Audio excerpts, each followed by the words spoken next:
Hello everyone. आज मी पहिल्यांदाच एक नवीन अनुभव घेत आहे. तो म्हणजे कृषी प्रदर्शन पाहण्यासाठी आलेले आहे मी. आणि हे कृषी प्रदर्शन अहिल्यानगर येथे भरलेलं आहे.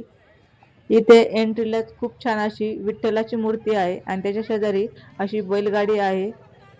आज रविवार असल्यामुळे खूप जास्त गर्दी आहे. मी, पियुष आणि माझ्या काही फ्रेंड्स आलेले आहेत इथे. पियुषने इथे काही फोटो काढले. त्यानंतर त्याच्या शेजारी खूप छान अशी गाई आणि वासरू होतं. इथे सुद्धा पियुषने फोटो काढले. एंट्रीलाच खूप छान होतं इथे. त्यामुळे पुढे काय असेल हे पाहण्यासाठी आम्ही तर खूप एक्सायटेड होतो आणि आम्ही पटापट पुढे गेलो. मी तर याआधी कोणतंही कृषी प्रदर्शन पाहिलं नव्हतं. यावेळेस मी पहिल्यांदाच पाहते आणि खूप मोठं प्रदर्शन होतं हे. आणि काही ठिकाणी सुंदर असे देखावे सुद्धा केलेले आहेत. इथे तर खूप छान प्रकारचे फळांची अरेंजमेंट केली होती आणि हे सर्व फळ नॅचरल आणि ऑर्गॅनिक आहेत आणि विशेष म्हणजे सर्व फळ फ्रेश होते. नंतर इथे सुद्धा खूप छान असा देखावा केला होता. पूर्ण शेती प्रदर्शन असल्यामुळे सर्व शेतीचंच होतं यामध्ये. छान अशी रांगोळी काढली होती आणि देखावा सुद्धा खूप सुंदर होता. मी तर असं कृषी प्रदर्शन पहिल्यांदाच पाहत होते. त्यामुळे मग मी सर्व गोष्टी खूप बारकाईने पाहत होते. देखावे पाहिले की लगेच आम्ही आतमध्ये गेलो आणि आतमध्ये असे वेगवेगळ्या प्रकारचे फळभाज्या, पालेभाज्या मांडल्या होत्या आणि यावरती या पालेभाज्यांची नावं आणि शेतकऱ्याचे नाव सुद्धा होते.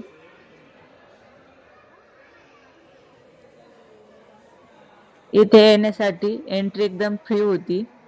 त्यानंतर पुढे वेगवेगळ्या प्रकारचे मध होते. जसं जसं आम्ही पुढे जाऊ तसं तसं नवीन काहीतरी पाहायला भेटत होतं. हळद होती इथे एकदम ऑर्गॅनिक आणि फ्रेश अशी हळद होती. गूळ होते. आपल्याला घरात लागणाऱ्या सर्व गोष्टी या प्रदर्शनामध्ये होत्या आणि या सर्व विकण्यासाठी होत्या. त्यामुळे खूप लोक खरेदी करत होते.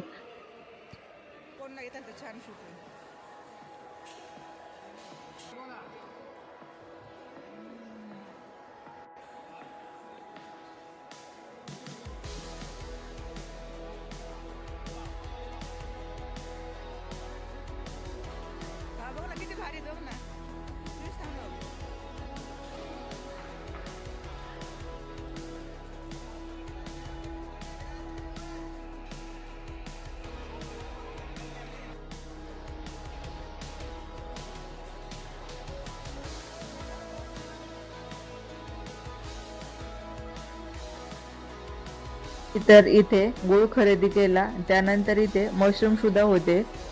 मशरूम हे नाव मी खूप वेळ ऐकले होते, पण याआधी कधी इतके जवळ मशरूम पाहिले नव्हते.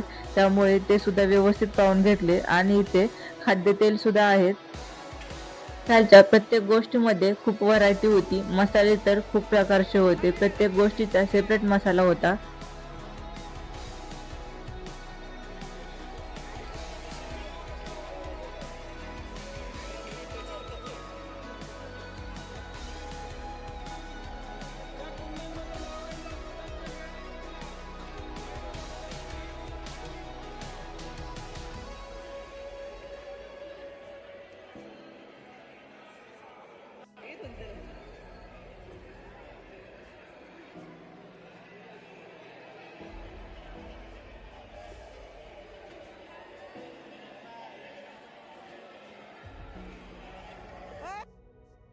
शेतीसाठी लागणारे सर्व साहित्य सुद्धा इथे होते.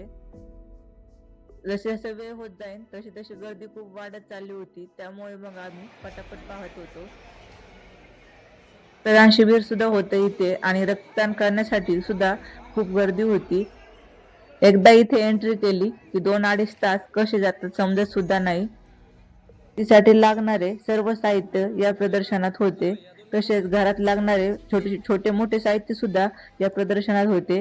अहिल्याबाई होळकर यांची मूर्ती होती आणि एकदम सुंदर देखावा केला होता इथे.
लाकडापासून बनवलेले सर्व साहित्य इथे होते. मला करंज्याचा साचा घ्यायचा होता, पण तो काही मला भेटला नाही. त्यानंतर मग मी पुढे पाहत होते.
शेतीसाठी लागणारी प्रत्येक गोष्ट या प्रदर्शनामध्ये होती आणि इथे असा एक पॉइंट सुद्धा होता. इथे मी आणि पियुषनी फोटो क्लिक केले. अशा वेगवेगळ्या प्रकारच्या गाया किंवा बैल सुद्धा आणले होते. हे तर लांब शिंगाचे बैल होते.